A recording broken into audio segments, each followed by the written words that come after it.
আমরা মুখ্যমন্ত্রী নাটক করি না, ধর্ণা মঞ্চে গিয়ে ভোট প্রচার শুরু করে দিই না, ধর্ণা মঞ্চে গিয়ে জোকারি করি না, কালো পতাকা না দেখিয়ে গ্যানেশ কুমারকে সকেট মেরে দিন, ঝামেলা মিটিয়ে দিন। আরে মেসেজ আসবে দিদির ভেলকি, দিদির বহুত ভেলকি আছে, মাল এখন জুটাতে পারেনি, তোলা মোলা তুলে এদিক ওদিক করে মালটা জুটাক। তেলের দাম কোথায় গিয়ে দাঁড়াবে আমরা জানি না।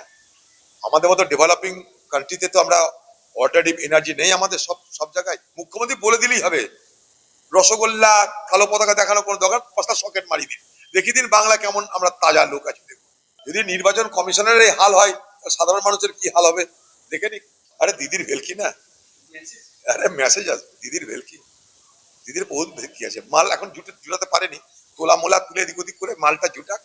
আমি তো বলবো বাংলা দিদিকে, যে যুবশ্রীর প্রকল্প 2013 সালে শুরু করেছিলেন, তার ফলাফলটা দয়া করে বলবেন যুব সাথীতে টাকা ঢোকার আগে।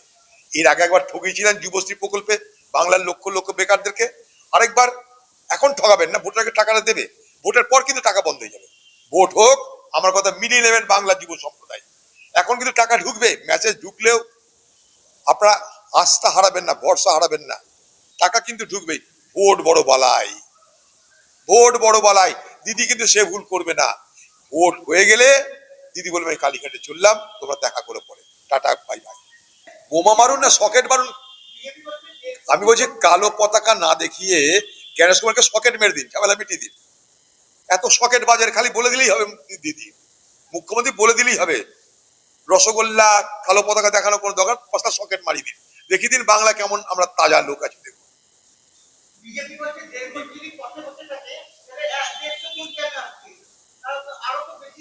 আমি বলতে পারি সবাই তো, লক্ষ লক্ষ মানুষ হয়রান হচ্ছে সারা পশ্চিমবঙ্গ, দেখলে বুঝতে পারবেন। শুধু মুর্শিদাবাদে 11 লক্ষ লোক বিচারাধীন হয়ে গেছে। আমি একথা বলছি না যে বিচারাধীন মানে তারা ফ্রড, তারা ধাপ্পাবাজ, তারা জাল, তা নয়। কিন্তু প্রক্রিয়ার কারণে আজকে এতগুলো মানুষের ভোট দেওয়ার অধিকার ক্ষুণ্ণ হতে চলেছে, ভোট দেওয়ার অধিকার হারাতে চলেছে, মানুষের দুর্দশা ঝঞ্ঝাট যন্ত্রণা বাড়ছে। আমরা তার বিরুদ্ধে প্রতিবাদ, আজকে তার বিরুদ্ধে প্রতিবাদ আমরা সভাও করছি। আমরা মুখ্যমন্ত্রী নাটক করি না, ধর্ণা মঞ্চে গিয়ে ভোট প্রচার শুরু করে দিই না, ধর্ণা মঞ্চে গিয়ে জোকারি করি না, সুপ্রিম কোর্টে গিয়ে জোকারি করি না, কাজের কাজ করেন মুখ্যমন্ত্রী, তাহলে বাংলা মানুষ বুঝবে আপনি এই সমস্ত দুর্দশাগ্রস্ত ভোটারদের জন্য আপনার প্রকৃতই কোনো কনসার্ন আছে, তাদের প্রতি দরদ আছে। করলে করতে পারে, কিন্তু ভয়ঙ্কর পরিস্থিতি আসছে, সেটা শুধু শুধু ভারতবর্ষের জন্য নয়, সারা পৃথিবী জুড়ে ভয়ঙ্কর পরিস্থিতি আসছে, ভয়ঙ্কর। তেলের দাম কোথায় গিয়ে দাঁড়াবে আমরা জানি না। আমাদের মতো ডেভেলপিং কান্ট্রিতে তো আমরা অল্টারনেটিভ এনার্জি নেই আমাদের সব সব জায়গায়, বিকল্প এনার্জি তো নেই, শক্তি নেই, আমাদের তেলের উপর নির্ভর করতে হয়। 88% তেল আমরা আমদানি করি, ভয়ঙ্কর পরিস্থিতি আসবে। গ্যাস আমদানি করি আমরা, এসব এখন 21 দিন 22 দিন, মাস পার হয়ে যাবে, 1 মাসের জায়গায় 2 মাস পার হয়ে যাবে, তেলের দাম কোথায় উঠে দেখুন। দেখে নিক, যদি নির্বাচন কমিশনের এই হাল হয়, সাধারণ মানুষের কি হাল হবে দেখে নিক।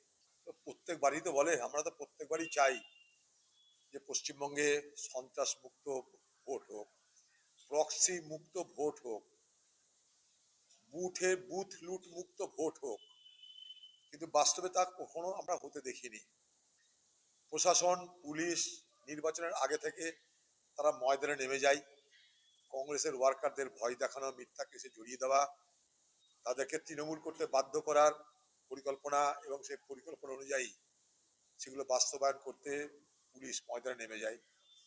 ভোট দিতে যাবেন আপনি, দেখবেন আপনার ভোট অন্য কেউ দিয়ে দিয়েছে, আপনি কিছু বলতে গেলে তৃণমূলের নেতা বলবে, যার না এলাকায় থাকেন, কি দরকার ঝামেলা করার, ফলে আপনার ভোটটা আরেকজন দেবে। বুথের এজেন্ট, সে চুপ করে থাকবে, ফলস ভোট দেখেও সে কিছু বলবে না। এটা পশ্চিমবঙ্গের নিত্য নৈমিত্তিক একটা ঘটনা, যেটা ঘটে থাকে নির্বাচনের সময়। তো স্বাভাবিকভাবেই না আঁচালে বিশ্বাস নেই বলে একটা কথা আছে। নির্বাচন কমিশনার সন্ত্রাসমুক্ত ভোটের কথা বললেও বাংলায় ভোট হওয়ার আগেই যে সন্ত্রাস, সেটাকে মুক্ত করবে কে? ভোটের দিন তো সন্ত্রাস মুক্ত হলো, কিন্তু ভোট হওয়ার আগে, ভোট হওয়ার পরে যে সন্ত্রাস এবং সন্ত্রাসের কারণে মানুষ ভোট দিতে ভয় পায়, সে সন্ত্রাসকে মুক্ত করবে কে?